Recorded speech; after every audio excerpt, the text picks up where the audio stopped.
Diqqat xalq tezkor xabar. Zilzila xavfi. Jahon sog'liqni saqlash tashkiloti O'zbekistonni ogohlantirdi.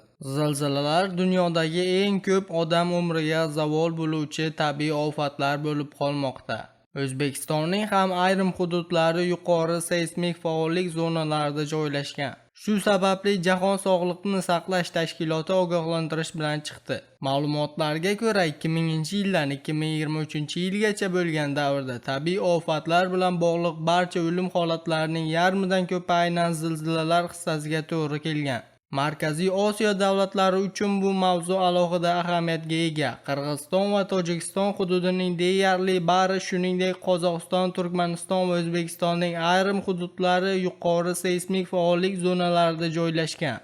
Mutaxassislar Qirg'iziston, Tojikiston va O'zbekiston hududlarini o'z ichiga olgan hamda 11 millionga yaqin aholi istiqomat qiladigan Farg'ona vodiysiga alohida e'tibor qaratmoqda.